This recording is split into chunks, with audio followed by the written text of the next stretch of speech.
নানা সংস্কৃতি থেকে উঠে আসা শিশু শিক্ষার্থীদের ভিড় বাড়ছে ইউরোপের দেশ ফিনল্যান্ডে। দেশটিতে প্রবাসী বাংলাদেশিদের সংখ্যাও প্রতিনিয়ত বেড়ে চলেছে, কিন্তু বিশ্বের অন্যতম সুখী দেশটির চাকরির বাজারে বর্তমানে চরম মন্দা। ফিনিশ ভাষা না জানায় চাকরি, শিক্ষা ও সাংস্কৃতিক ক্ষেত্রে পিছিয়ে পড়ছে বাংলাদেশি শিক্ষার্থী সহ প্রবাসীরা। এমনকি স্কুলে শিক্ষা গ্রহণ করতে গিয়েও বিড়ম্বনায় পড়ছে শিশুরা।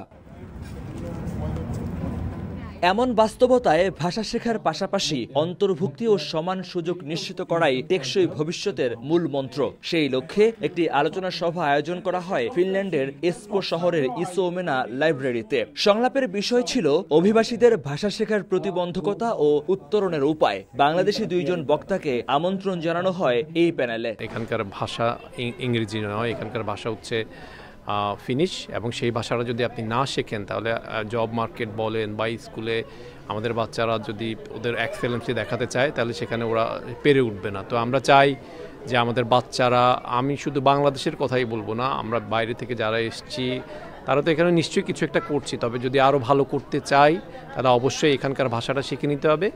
শিক্ষক, গবেষক ও শিক্ষা সংশ্লিষ্ট নীতি নির্ধারকরাও ছিলেন এ সংলাপে। শিক্ষা ও শিশু বিকাশ বিষয়ক নীতি নির্ধারণী বোর্ডের সদস্য মিক্কু লিয়েভোনেন জানান, ফিনল্যান্ডে ক্যারিয়ার ও নাগরিকত্বের জন্য ভাষা শেখার কোনো বিকল্প নেই।